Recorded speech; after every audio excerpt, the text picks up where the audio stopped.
In today's video, we will take out the fender for 2022 Honda HR-V. First, we will lift up the parking brake, then we will lift up the car. I am using a four-wheeler jack to lift up the car, so I don't really need to pull up the handbrake. But if you're using the regular jack that comes with the car, you must lift up the parking brake, otherwise the car will fall apart. If you haven't already, please consider liking this video and subscribing to our channel. Now let's jump into the process. First, we need to remove the wheel opening molding, and for that, we'll be using a plastic trim remover tool not to damage the paint, and we will use it to make some room in the molding. Once we have created a room, we will use another plastic trim remover tool to push the brackets against the molding. Notice there one bracket has been pulled out. Similar way, we will pull out another bracket.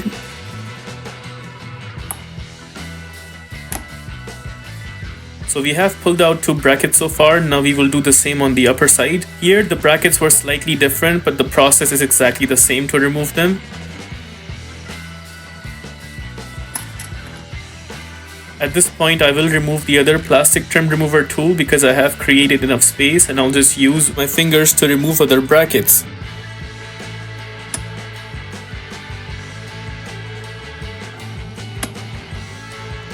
Once you have removed all the clips and brackets from this part of molding, then you have to come down and take some clips and screws from the underneath. Here I'll be using a small wrench with a Phillips bit to take out the screw. You will take out the first screw from the top of the mudguard side.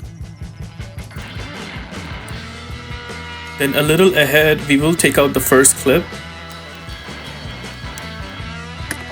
Then we will remove one clip from the top side.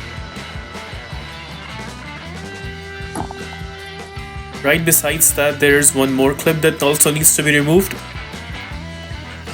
Remove one clip from the bumper side as well. Then take out one screw at the very end of the bottom side. Now we will slightly pull the molding from the very edge. Notice this is where it was holding on to. This part of the molding is out. From this side, you just need to pull up the molding upwards and it will come out itself. There we ended up taking out the wheel opening molding. Now we will jump on taking out the fender. In my case, I've taken out the wheel completely because I'm dealing with a damaged car, but in your case, you do not have to do that. I'll take out the screw from the inner side of the mudguard. Here I'm using a small Phillips screwdriver. Then take out the second screw, which is right besides. Here I'm using a gun because it makes the process much faster.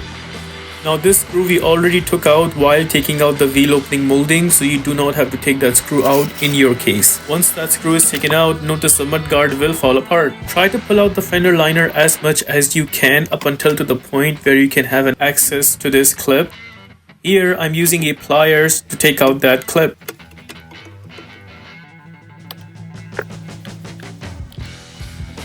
Right underneath that bracket, there is also one 10mm screw that also needs to be taken out. Once the screw is out, I noticed that bracket clip also came out. Now we will jump onto the bumper side and notice there is one screw that also needs to be taken out. Screw is out, slightly pull the bumper from the edge to the point where you have access, taking out two 10mm screws. These screws will take out a bunch of your time, so make sure you're carrying the bag of patience while taking them out. The other screw is on top that's connected with the headlight bracket. That screw also needs to be taken out. Now we will separate the headlight bracket from the fender because it is holding on to the fender actually. I noticed there's also another piece of bracket that's attached with the fender. So both of these pieces needs to be separated from the fender in order to take it out. Now we will jump onto the top and we'll take out one 10mm screw. Here I'm using an impact gun with a 10mm nut setter, but you can use a round head ratchet with a 10mm nut setter. Using a door upholstery remover, we'll take out a clip. Also, make sure you are separating the headlight tab from the fender. Underneath this plastic cover, there is another 10mm screw that also needs to be taken out. The problem is there is not enough room to take it out. For that, I'll be taking out one clip, which is right here. Taking out that clip gives us enough room to take out that screw. Now we can punch in our wrench to take it out. Just remember at this point, bag of patience.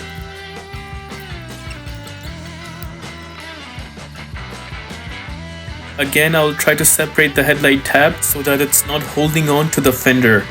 Now we will open the door and notice there is another 10mm screw that also needs to be taken out. From the windshield side, we need to remove a plastic cover because there is another 10mm screw that also needs to be taken out. Here I took it out with a 10mm socket along with a ratchet.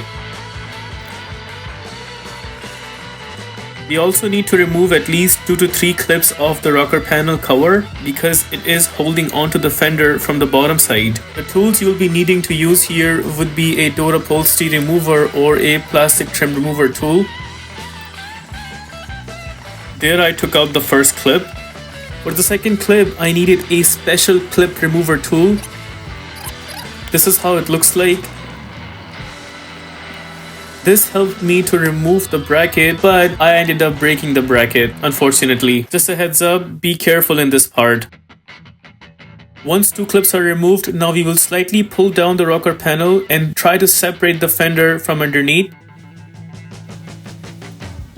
We also noticed that the headlight bracket is still holding onto the fender from the bumper side, and here I am putting a plastic trim remover tool in the middle as a partition because this will help me to remove the fender by creating space in the middle. Now we open the door and try lifting up the fender from one side to take it out.